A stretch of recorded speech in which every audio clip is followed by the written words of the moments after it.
తెలంగాణ వచ్చినప్పుడు దాదాపు ఆర్టీసీలో 49,000 మంది కార్మికులు ఉంటే ప్రజెంట్గా 38,000 మంది కార్మికులు ఉన్నారు.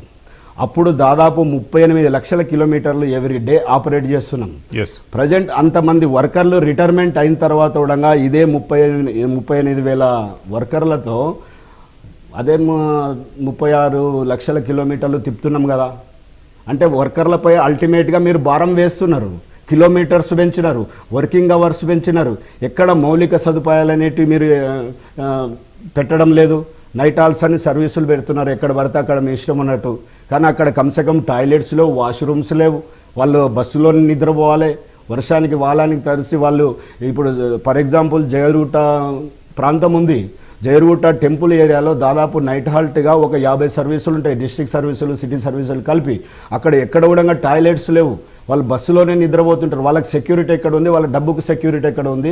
డీజిల్ ఎంతో దొంగలు అక్కడ నుంచి ట్యాంకులకి థ్రిఫ్ట్ అవుతూ ఉంది.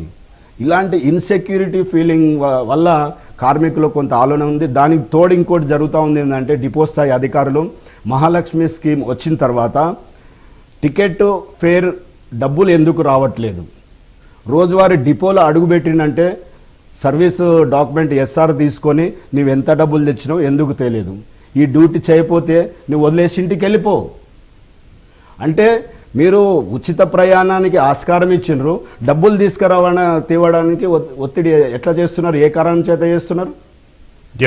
ఇక్కడ మానసిక ఒత్తిడి అనేది విపరీతంగా కార్మికులకు పెరిగిపోయింది. అది ఇంకో విధంగా ఏంటంటే, ఒక ఎంప్లాయీ తన కుటుంబ సభ్యుడు చనిపోతే మీ మీడియా ద్వారా చెప్తున్నాను, ఇది అధికారులు ఎవరైనా తప్పంటే నేను క్షమాపణలు కోరుతాను. ఎందుకనంటే ఒక ఎంప్లాయీ తన కుటుంబ సభ్యుడు చనిపోతే ఆ యొక్క శవం దగ్గర ఫోటో తీసి కన్సల్ట్ ఆఫీసర్కి అప్లోడ్ చేయాలా, ఒక లీవ్ గురించి, 1 డే లీవ్. అంటే ఎంత దారుణమైన స్థితిలోకి నెట్టినరు. తన ఫ్యామిలీ మెంబర్ ఎవరైనా అన్ఎక్స్పెక్టెడ్ హెల్త్ ఇష్యూస్ వస్తే హాస్పిటల్కి తీసుకెళ్తే మీరు హాస్పిటల్ ఫోటో పెట్టమంటున్నారు. అంటే ఇలాంటి ఇన్హ్యూమన్ యాక్టివిటీస్ అనేది ఆ డిపో స్థాయి అధికారుల నుంచి బస్ భవన్ వరకు స్టార్ట్ అయినాయి. కార్మికులను బెదింపు ధోరణిని సస్పెన్షన్ చేస్తారు, రిమూవల్ చేస్తారు. అంటే ఇన్సెక్యూరిటీ ఫీల్ అవుతున్నారు కార్మికులందరూ. బికాజ్ ఎందుకనంటే యూనియన్లు లేవు కాబట్టి, రిప్రజెంటేషన్ చేసే వాళ్ళు ఎవరు లేరు కాబట్టి. అంటే సజ్జనార్ గారు ఎండీగా ఉన్నప్పుడు చాలా వరకు యూనియన్లను కన్సల్ట్ చేసి యూనియన్ నాయకుల యొక్క డిమాండ్లన్నీ కన్సిడరేషన్లోకి తీసుకొని పరిపాలన కొనసాగించారు. ఇప్పుడు ఎందుకు గ్యాప్ ఏర్పడింది? సజ్జనార్ గారు వాస్తవంగా వస్తే సజ్జనార్ గారి అడ్మినిస్ట్రేషన్ 100% మేము అప్రిషియేట్ చేస్తున్నాం. అంటే నేను కూడా చాలా సందర్భాల్లో ఇంటరాక్ట్ అయినప్పుడు, ఎందుకంటే మేము వర్కర్లు కూడా చాలా రకాలుగా ఛాలెంజెస్ మాకు ఇచ్చినారు సజ్జనార్ గారు. అంటే ఆర్టీసీని అభివృద్ధిలోకి వెళ్ళాలనే ఒక కాంక్ష ఆయనకు తీవ్రంగా ఉండే. అదే కరోనా టైంలో ఆయన ఎండీగా బాధ్యతలు తీసుకున్నారు. ప్రయాణికులు ఎవరు బస్సులు ఎక్కే పరిస్థితుల్లో లేదు ఆ రోజు. కానీ ప్రయాణికులకు అవేర్నెస్ చేస్తూ, ఇక్కడ డ్యూటీ చేసేటువంటి ఉద్యోగస్తులకు అవేర్నెస్ చేస్తూ, ఏ విధంగా మన ఆక్యుపెన్సీ రేషియోను పెంచుకోవాలనే ఒక ప్రధాన ఉద్దేశంతో ఎండీ గారి సూచనల మేరకు వాళ్ళు ఇచ్చిన ఛాలెంజెస్ ఎవ్రీ మంత్ ఒక ఛాలెంజ్ ఇస్తుండే అనమాట. మీరు ప్రయాణికులను ఎట్లా అట్రాక్టివ్ చేయాలి, ఎక్కడ ముఖ్యమైన పాయింట్లో షోట్ అండ్ లోడ్ బస్సును ఏ విధంగా లోడ్ చేయాలన్న దాని మీద ఒక నిర్మాణాత్మకమైనటువంటి సూచనలు చేస్తూ ఆర్టీసీని ముందుకు తీసుకెళ్ళినారు. బిఫోర్ రేవంత్ రెడ్డి గారు ప్రమాణ స్వీకారానికి బిఫోర్ ఆర్టీసీ అనేది బ్రేక్ ఈవెన్ స్టేజ్లో ఉంది.